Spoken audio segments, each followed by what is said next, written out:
सिवान शहर का नया बस्ती मोहल्ला बारिश के पानी में झील में तब्दील हो गया है। लोगों की जिंदगी नरक सी बन गई है। पानी से घिरे लोग जुगाड़ की नाव से आना जाना करते हैं, जिसके डूबने का खतरा लगातार बना रहता है। लोगों की परेशानी का जायजा लिया न्यूज 18 से हमारे सहयोगी मृत्युंजय कुमार सिंह ने।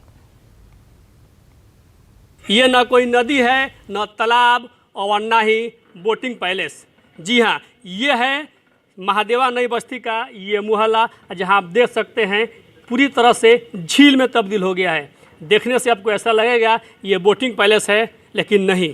आप देख सकते हैं ये जुगाड़ टेक्नोलॉजी के माध्यम से जो यहाँ के सैकड़ों घर हैं, करीब इसी तरह के सैकड़ों नाव बनाई गई है, वो भी जुगाड़ टेक्नोलॉजी के द्वारा। और इसी से इन लोगों का रोजाना का आवागमन होता है और ये सिलसिला 1 से 2 माह चलते रहता है।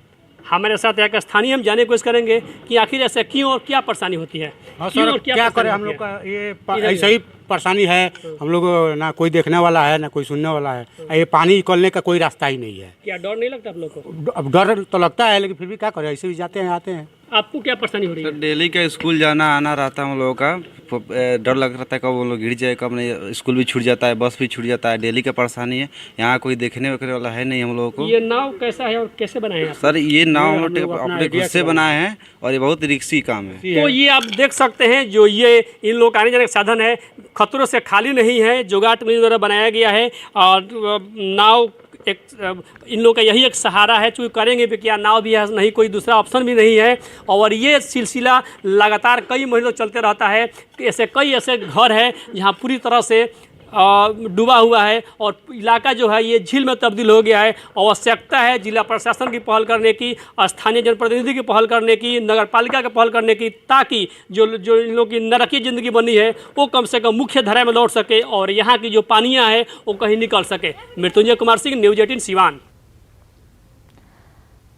अररिया के मदनपुर पलासी मार्ग पर बकरा नदी में पानी बढ़ जाने की वजह से डायवर्सन बह गया, जिसके बाद ग्रामीणों ने सरकार और प्रशासन का इंतजार नहीं किया और करीब 400 मीटर लंबे चचरी पुल का खुद ही निर्माण कर लिया। साहिबघाट का पुल निर्माण का कार्य अधूरा है और डायवर्सन से काम चल रहा था, लेकिन वो भी बह गया। देखिए फ्लड रिपोर्टर सतीश कुमार की रिपोर्ट। अभी हम अररिया प्रखंड के पलासी मदनपुर मार्ग में है। तस्वीर में साफ तौर पर देखा जा सकता है कि किस तरीके से लोगों का जो ज़िंदगी है वो मुहाल हो गया है। इस इलाके में बाढ़ की वजह से इस इलाके के लोगों का जीना मुहाल हो गया है। और अभी साहेब घाट इसको कहते हैं, यहाँ पर पुल निर्माण कराया जाना था जो अभी तक अधूरा है, जिसकी वजह से यहाँ पर चचरी की व्यवस्था की गई है। स्थानीय लोगों के द्वारा पुल निर्माण करवाया जा रहा है यहाँ पर। उसके द्वारा यहाँ पर डायवर्जन का निर्माण होना था, लेकिन डायवर्जन का निर्माण भी नहीं हुआ है। और जो ग्रामीण हैं, हम बता दें कि अररिया प्रखंड और पलासी प्रखंड को जोड़ने वाला यह जो इलाका है, आने जाने में बहुत परेशानी हो रही थी। जो पहले ट्रैक्टर पर पार किया जाता था, 50 रुपये लगता था एक तरफ जाने के, फिर 50 रुपये आने के। इसलिए यहाँ के ग्रामीण जो परेशान हो रहे थे, जिसको देखते हुए यहाँ के 10-20 आदमी मिल करके जो है यहाँ पर चचरी का व्यवस्था किया गया। हम लोग उधर बहादुर के साइड के हैं। कितनी परेशानी है? पलासी प्रखंड पड़ता है। हाँ। और यहाँ लोगों को बहुत सारा समस्या है, बहुत दिक्कत है आने जाने का। और हम लोग तो पहली बार आए तो देख के चौंक गए। चचरी लंबी पुल, वहाँ से यहाँ तक लोगों को बहुत लंबी पुल है ये। कोरोना को मात देने के लिए लगातार वैक्सीनेशन अभियान जारी है। इसी क्रम में आज और कल एक बार फिर वैक्सीनेशन का महाअभियान चलाया जा रहा है। पाटलिपुत्र अशोका में बने वैक्सीनेशन केंद्र में किस तरह मेगा वैक्सीनेशन ड्राइव चल रहा है, बता रहे हैं हमारे सहयोगी अमित कुमार। कोरोना से जंग जीतने के लिए बिहार में लगातार टीकाकरण अभियान चल रहा है। बताते चले कि आज और कल जो है वो टीकाकरण का महाअभियान चल रहा है। आपको दिखाना चाहेंगे कि ये देखिए, यहाँ पे टीकाकरण अभियान पाटलिपुत्र अशोका में जो है वो लगातार चल रहा है। और जो इस बार लक्ष्य जो है वो जो जिला प्रशासन ने रखा है, तकरीबन 3 लाख टीकाकरण अभियान करने का जो है वो लक्ष्य रखा है। और आज जो है 1.5 लाख लोगों को टीकाकरण किया जाएगा। मंगलवार को यानी कि कल 1.5 लाख लोगों का टीकाकरण किया जाएगा। और इसको लेकर के पूरे जिले में 311 सेशन सेंटर बनाए गए हैं। इसके लिए 756 टीमें बनाई गई है। हर सेंटर पर एएनएम डाटा एंट्री ऑपरेटर तैनात रहेंगे। साथ ही साथ आशा सेविका और जीविका दीदी जो है वो मोबाइलाइजेशन का काम करेंगी। इसके अलावा बताते चले कि अन्य जो कर्मी हैं वो भी सेंटर पर तैनात रहेंगे।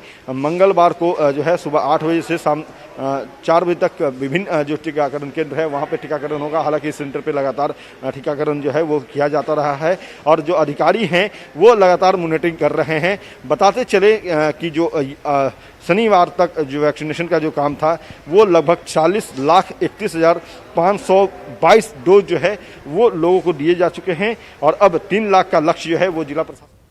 और आपको सीधे लिए चलते हैं झारखंड विधानसभा, जहां बीजेपी विधायकों द्वारा जोरदार हंगामा किया जा रहा है।